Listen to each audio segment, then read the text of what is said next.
एक फलों की दुकान पर एक व्यक्ति खड़ा था। वो केले के दाम पूछ रहा था। दुकानदार ने उससे कहा 50 रुपए दर्जन। उसने सेब के दाम पूछे। दुकानदार ने उससे कहा 200 रुपए दर्जन। इतने में ही एक वृद्ध महिला आई। उसने पूछा केले क्या भाव दिए? दुकानदार ने कहा 10 रुपए दर्जन। उसने पूछा सेब क्या भाव दिए?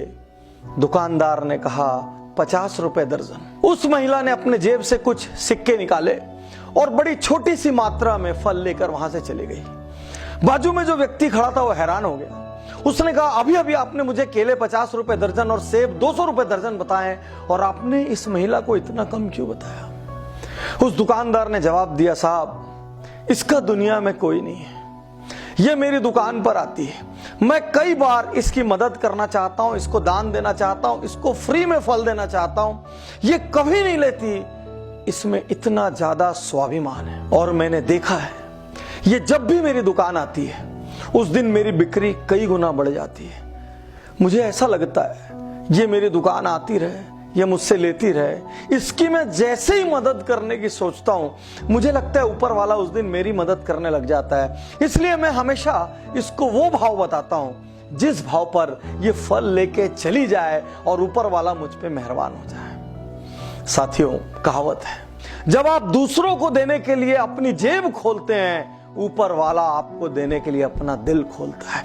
एक अच्छे आदमी के पास धन आए 100 लोगों का भला होगा, एक बुरे आदमी के पास धन आएगा दुनिया में किसी का भला नहीं होगा। साथियों, यूरोप का एक रेस्तरां ध्यान आता है मुझे। बीच में जब अनेक बार कहानियां आई जिसमें यूरोप के एक रेस्तरां की बात आई, मैंने व्यक्तिगत रूप से उस रेस्तरां को विजिट किया।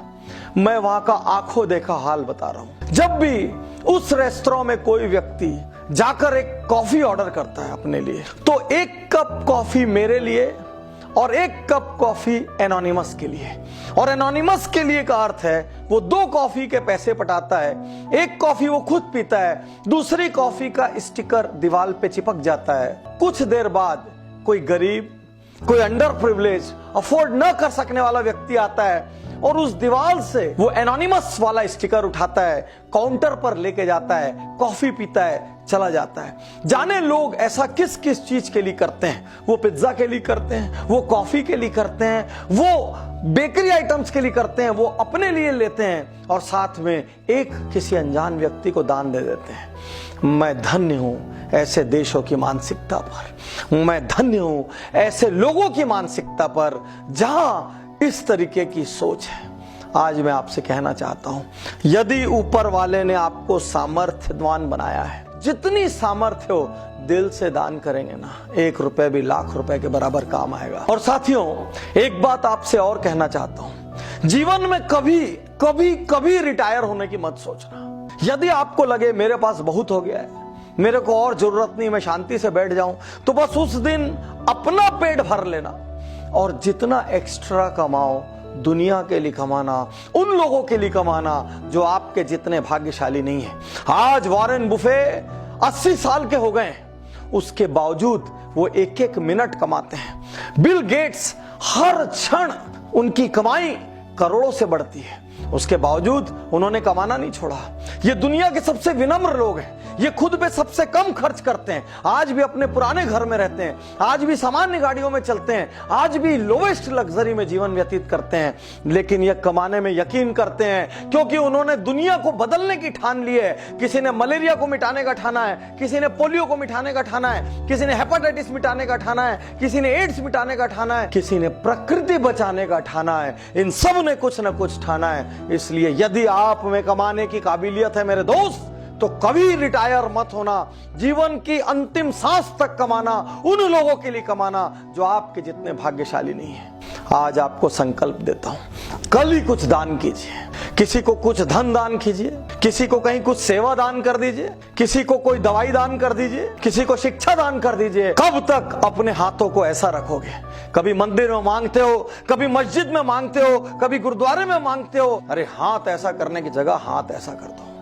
जिस दिन हाथ लेने वाले की जगह देने वाला हो गया ना, उस दिन ऊपर वाला आपकी चिंता खुद करेगा। और जब ऊपर वाला किसी की चिंता करता है तो उसको अपनी चिंता करने की जरूरत नहीं पड़ती। और हो सके तो अपने प्रॉफिट का या और बड़ा करना हो तो अपने टर्नओवर का छोटा सा एक हिस्सा संसार के लिए रख देना। आपके साथ जो आपकी टीम काम करती है, ISR, इंटरनल सोशल रिस्पॉन्सिबिलिटी, दुनिया में बड़ी बड़ी जगह बड़ी बड़ी चीजें बनाइए, लेकिन आपकी अपनी टीम के लोगों की फिक्र करिए। यदि आपके स्टाफ में किसी का बच्चा ब्रिलियंट है, शिक्षा नहीं ले पा रहा है, उस बच्चे की शिक्षा की जिम्मेदारी ले लीजिए। यदि आपके स्टाफ में किसी की बिटिया की शादी हो रही है, वो सक्षम नहीं है, तो अपनी कंपनी में कन्यादान का एक छोटा सा फंड रखिए। यदि आपके यहाँ कोई बीमार पड़ता है तो वो बीमारी से उसकी पूरी इकोनॉमी गड़बड़ा जाती है, तो उसका मेडिकल इंश्योरेंस कराइए। यदि ना कराया हो, यदि संभव ना हो, तो कम से कम उसकी हारी बीमारी में कुछ दान कीजिए। आपसे अपील करता हूं, बिना एक क्षण की देर किए आज ही दान स्टार्ट करिए। जीवन का कोई भरोसा नहीं। यदि ये वीडियो आप तक किसी के माध्यम से पहुंचा हो तो प्लीज YouTube पर जाइए, उज्जवल पाटनी चैनल को सब्सक्राइब करिए। एक बात और कहना चाहूंगा, इस वीडियो को आप सैकड़ों हजारों लोगों तक पहुंचाइए। यदि इस वीडियो के माध्यम से लोगों ने दान करना शुरू किया, किसी गरीब की जिंदगी संवरी, किसी बच्चे को शिक्षा मिली, किसी बीमार को दवा मिली, तो उसके हिस्से का कुछ पुण्य आपके कोटे में आएगा और कुछ पुण्य मेरे कोटे में आएगा। आइए मिलजुल कर एक शानदार दुनिया बनाएं। शुक्रिया, धन्यवाद, थैंक यू।